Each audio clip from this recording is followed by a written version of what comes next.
Hello students, welcome to the economics session. এই economics সেশনেতে আমরা already আলোচনা শুরু করেছি রিজার্ভ ব্যাঙ্ক অফ ইন্ডিয়ার কিছু ইম্পর্টেন্ট ফাংশনস থেকে। সেই ফাংশনসগুলোর মধ্যে আজকে আমরা আরও কয়েকটা ফাংশনস নিয়ে হাজির হয়েছি। এখানে আমরা ব্রডলি তিনটে ফাংশন নিয়ে কথা বলবো, কাস্টোডিয়ান অফ ফরেক্স, তারপরে রয়েছে আমাদের সুপারভাইজারি ফাংশন এবং লাস্টে আমরা কথা বলবো ডেভেলপমেন্টাল ফাংশন। এই তিনটে ফাংশনসই দেখতে পাচ্ছ আমাদের এখানে তিনটে টপিক।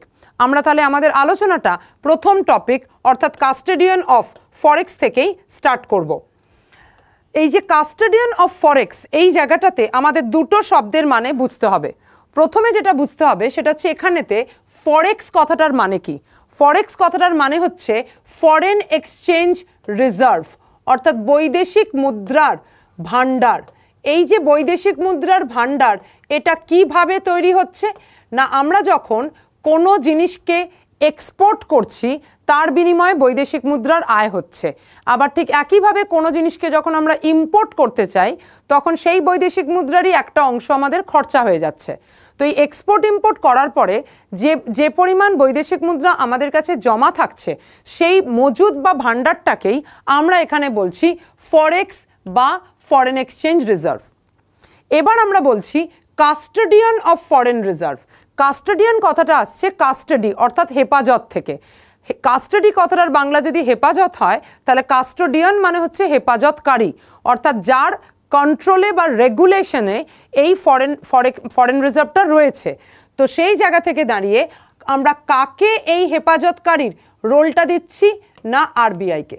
সেই জন্য আরবিআইকে আমরা বলছি বৈদেশিক মুদ্রার ভাণ্ডারের হেফাজতকারী অর্থাৎ কাস্টোডিয়ান অফ ফরেন রিজার্ভ। এখানে দেখো সেই জন্য মেনশন করা রয়েছে রিজার্ভ ব্যাঙ্ক অফ ইন্ডিয়ার একটা গুরুত্বপূর্ণ রেসপন্সিবিলিটি হলো আমাদের দেশের বৈদেশিক মুদ্রার ভাণ্ডারকে মেনটেন করা। কি পরিমাণ বৈদেশিক মুদ্রা থাকছে তার হিসেবটা, তার ক্যালকুলেশনসটাকে দেখভাল করা। এরই পাশাপাশি আরবিআই শুধুমাত্র ফরেন এক্সচেঞ্জের যে রিজার্ভটা সেটাকে ডিফাইন করে না, তারই সাথে সাথে ফরেন এক্সচেঞ্জের রেটটাকেও ডিফাইন করে।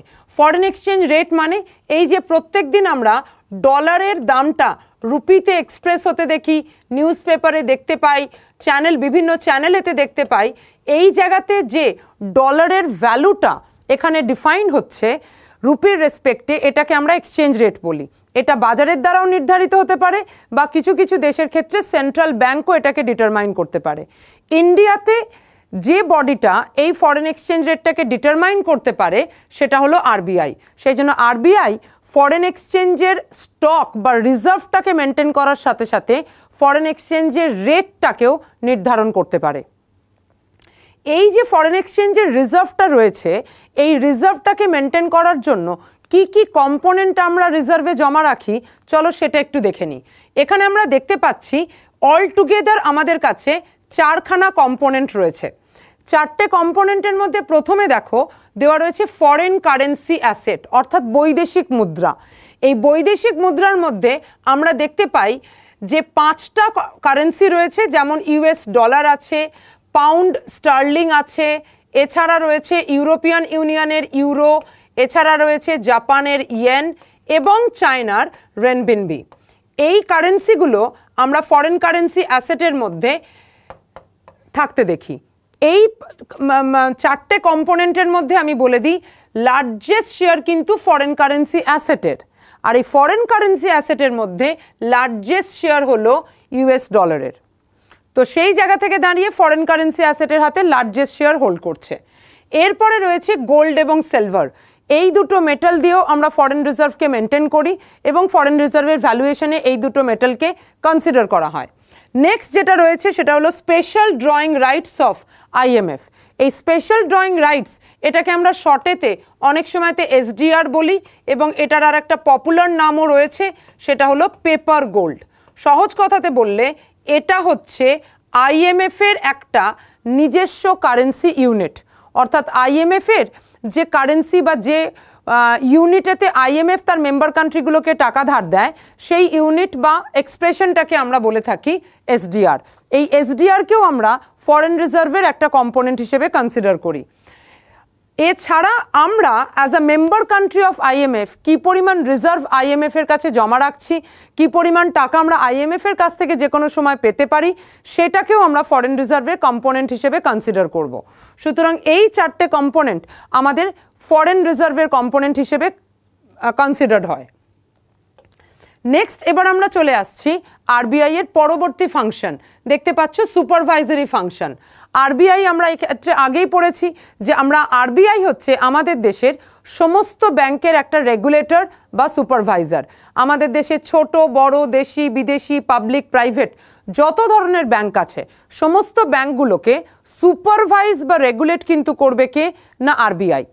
এই সমস্ত ব্যাংকগুলোর ক্ষেত্রে আরবিআই যে সুপারভাইজারি পাওয়ারটাকে এক্সারসাইজ করে সেই পাওয়ারটা আরবিআই কোন কোন ক্ষেত্রে কাজে লাগায় এখানে দেখলে দেখতে পাবে যে একটা ব্যাংক সেটা লাইসেন্স দেওয়া বা লাইসেন্স ক্যান্সেল করে দেওয়া, সেই ব্যাংকটা কোথায় এস্টাবলিশ হবে, সেই ব্যাংকটা আদেও ব্রাঞ্চ এক্সপ্যান্ড করার জন্য অ্যালাউড হবে কিনা, এই বিষয়গুলোতে রেগুলেশনস বা কন্ট্রোল রয়েছে কার না আরবিআই এর। এই যে কন্ট্রোলটা, এই কন্ট্রোলটা আরবিআই কোন অধিকারে এক্সারসাইজ করে না আরবিআইকে ক্ষমতা দেওয়া আছে দুটো আইনের মাধ্যমে। কোন আইন সেগুলো এখানে দেওয়া রয়েছে দেখতে পাচ্ছ, রিজার্ভ ব্যাংক আরবিআই অ্যাক্ট 1934।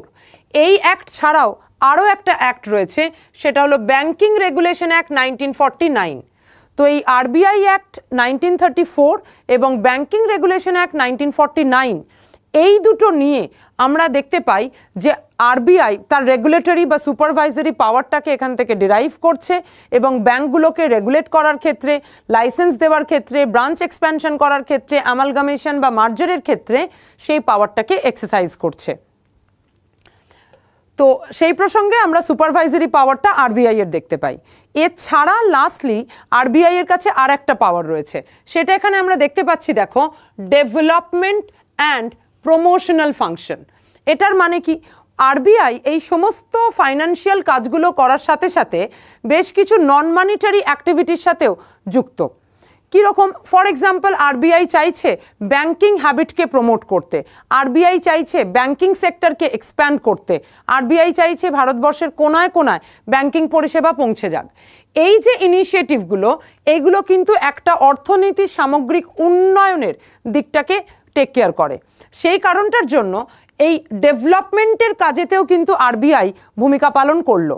সেই জন্য দেখো এখানে বলা রয়েছে যে promote banking habit, extend banking facility, rural এবং সেমি আরবান এরিয়াতে ব্যাংকিং ফ্যাসিলিটি, এই সমস্ত জায়গাগুলোতে স্পেশালাইজড এজেন্সিকে প্রমোট করা, এইগুলোর মাধ্যমে আরবিআই কি করছে, ওভারঅল ইকোনমিক ডেভেলপমেন্টে কন্ট্রিবিউট করছে। সেই কারণটার জন্য আমরা এই ফাংশনটাকেও ডেভেলপমেন্টের ক্ষেত্রে আরবিআই এর কন্ট্রিবিউশনটাকেও আরবিআই এর একটা খুব গুরুত্বপূর্ণ রোল বলে মনে করি। নেক্সট এখানেতে আমরা আর একটা কথাও বলতে পারি, সেটা হচ্ছে এই ডেভেলপমেন্টের এরিয়াটাকে এক্সপ্যান্ড করার সাথে সাথে বা এটাকে এক্সারসাইজ করার সাথে সাথে আরবিআই কিন্তু বেশ কিছু সেক্টরে overall funding, financing, credit facility এগুলোকে বাড়ানোর জন্য বিভিন্ন অর্গানাইজেশনকে প্রমোট করে থাকে। সেই কারণের জন্য আরবিআই এর প্রমোশনাল ফাংশনটাও আমাদের আলোচনা করতে হয়। যেরকম দেখো এখানে দেওয়া রয়েছে, reserve bank has helped in setting up of IFCI, SFC, deposit insurance corporation, এই ধরনের সংস্থা। এগ্রিকালচারাল এবং রুরাল সেক্টরের লোনের জন্য আমরা দেখেছিলাম আরবিআইকে এআরডিসি এস্টাবলিশ করতে, যে এআরডিসি আমরা পড়েছি পরবর্তীকালে নাবার্ড নামে পরিচিত হয়।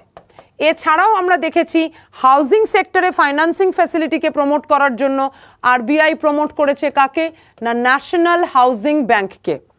ইন্ডাস্ট্রিয়াল সেক্টরে লং টার্ম লোন এবং লার্জ স্কেল ইন্ডাস্ট্রিকে লোন দেওয়ার জন্য আরবিআই প্রমোট করছে কাকে না আইডিবিআইকে।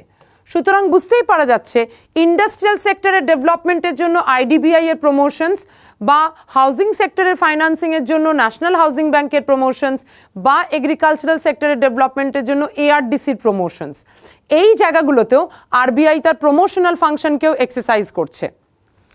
সুতরাং আমরা এই ডিসকাশন থেকে ওভারঅল তিনখানা টেকঅ্যাওয়ে নিয়ে যেতে পারবো।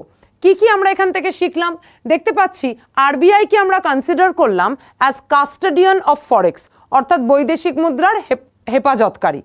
এরপরেই আমরা দেখেছি আরবিআই এর কাছে ক্ষমতা রয়েছে আমাদের দেশের সমস্ত ব্যাংকিং সেক্টরটাকে সুপারভাইজ করার, ব্যাংকগুলোকে একটা গার্জেনের মতো করে টেক কেয়ার করার। আর লাস্টলি আমরা দেখলাম যে আরবিআই এই ধরনের কাজের পাশাপাশি কিছু ডেভেলপমেন্টাল অ্যাক্টিভিটি এবং কিছু প্রমোশনাল অ্যাক্টিভিটিতেও নিজেকে অ্যাসোসিয়েট করে, যার ফলে ওভারঅল ইকোনমিক ডেভেলপমেন্টেতেও আরবিআই এর কিন্তু ভূমিকা রয়েছে। এই যে কাজটা, এই কাজটাকে আমরা আরবিআই এর একটা নন মনিটারি ফাংশন হিসেবেও ডিফাইন করে থাকি।